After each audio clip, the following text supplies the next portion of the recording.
Bienvenue dans Clé Actu. C'est le vendredi 14 février 2025 et comme chaque semaine, nous décryptons pour vous l'actualité mondiale. Cette semaine, focus sur la souveraineté industrielle européenne mise à mal, l'Afrique qui veut valoriser son capital naturel, le tourisme indien en berne et les avancées de l'IA dans la défense et l'automobile. Nous aborderons aussi les défis de la chaudronnerie en France et un regard sur Samuel Etienne sur Twitch. C'est parti. Commençons par l'Europe et un sujet industriel sensible. Une tribune alarmante a été publiée dans Le Monde, signée par des eurodéputés, alertant sur la mise en péril de la filière chimique européenne. Marc, quel est le diagnostic ? Effectivement, Sophie. La mise en redressement judiciaire de Vencorex et les difficultés d'Arkema sont le symptôme d'un mal plus profond, des décennies de sous-investissement en innovation et en industrie en Europe. Cette fragilité est accentuée par la pression de politiques protectionnistes, comme l'America First de Donald Trump, et met en lumière la vulnérabilité de nos chaînes d'approvisionnement.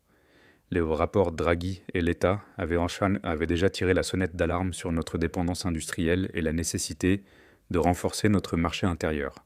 Les auteurs de cette tribune demandent une intervention publique forte, allant jusqu'à une nationalisation temporaire de Vencorex.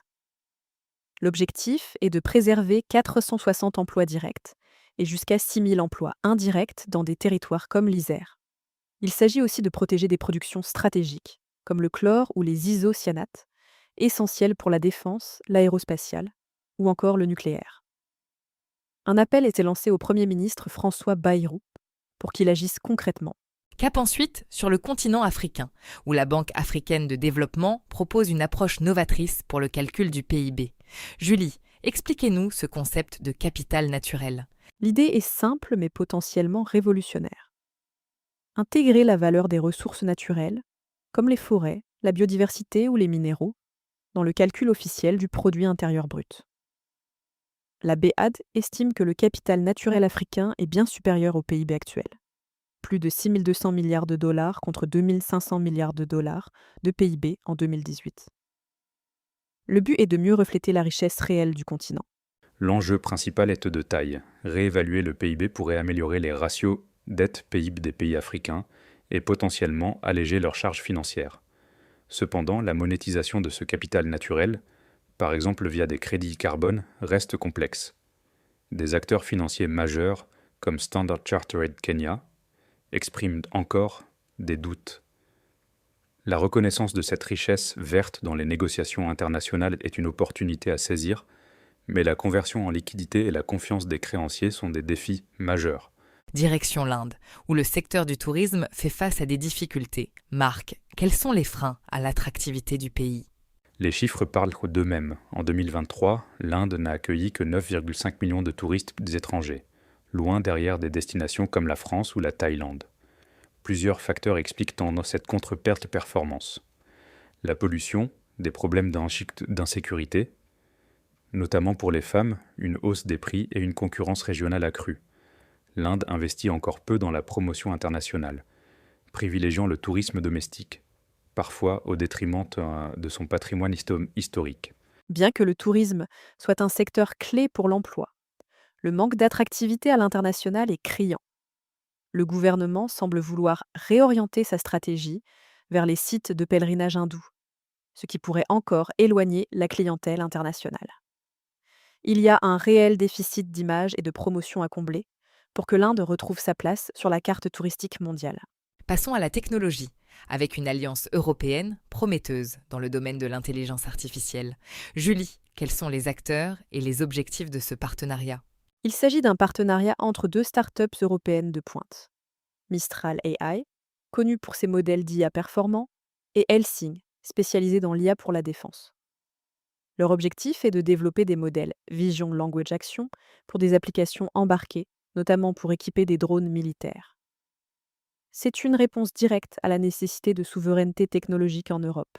Ce rapprochement vise à renforcer la position de l'Europe face aux géants américains et chinois de l'IA.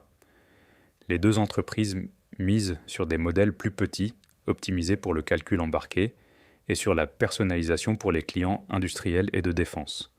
Les enjeux sont considérables. Assurer une autonomie stratégique, notamment dans le contexte géopolitique actuel, et développer des applications concrètes dans des secteurs clés comme la défense. mais aussi potentiellement l'industrie automobile, comme le montre un autre partenariat de Mistral AI avec Stellantis pour un assistant embarqué. Restons en France, mais dans un secteur plus traditionnel, mais tout aussi stratégique, la chaudronnerie et le soudage. Marc, la situation de l'emploi y est tendue, n'est-ce pas ? Absolument, Sophie. En 2024, 80% des projets de recrutement dans ces métiers sont jugés difficiles. Les sorties des formations ne couvrent qu'environ 50% des besoins. On estime les effectifs entre 36 000 et 39 000 chaudronniers et 30 000 à 34 000 soudeurs. La montée de l'automatisation et de la cobotique transforme les compétences. Mais le décalage entre les besoins et les formations reste un problème majeur. Le risque est double. Une dépendance accrue à la trajectoire industrielle, notamment pour le nucléaire, et une possible destruction d'emplois si l'on n'anticipe pas correctement les besoins en maintenance et en programmation de robots. Il est crucial de renforcer la formation professionnelle, d'accompagner vers les compétences numériques et de promouvoir l'attractivité de ces métiers pour éviter un freinage de notre appareil productif. Enfin, un sujet qui sort un peu de l'ordinaire, mais qui interroge sur l'évolution des médias et des personnalités publiques. Julie, parlez-nous de Samuel Etienne et de sa présence sur Twitch. Depuis fin 2020, Samuel Etienne, l'animateur emblématique de Questions pour un champion, a investi la plateforme de streaming Twitch. On y découvre un visage plus décontracté, parfois provocateur, qui contraste avec son image télévisuelle. Il s'adapte aux codes de la plateforme, interagit directement avec sa communauté et crée un pont intéressant entre la télévision traditionnelle et la culture vidéoludique. C'est une véritable réflexion sur la construction d'une identité publique à l'ère numérique. Cette émancipation des codes télévisuels soulève des questions sur l'ambiance parfois particulière de Twitch, mais aussi sur la liberté éditoriale et la capacité d'un journaliste à se réinventer. C'est une chronique fascinante sur l'évolution du paysage médiatique et la manière dont les personnalités s'y adaptent. C'est tout pour cette semaine. Nous avons vu comment la souveraineté industrielle européenne est un enjeu crucial, comment l'Afrique cherche à valoriser ses richesses, les défis du tourisme en Inde et les avancées stratégiques de l'IA. Nous avons aussi abordé les tensions sur le marché de l'emploi dans la chaudronnerie française et l'évolution des médias avec Samuel Etienne. C'était Clé Actu, à vendredi prochain.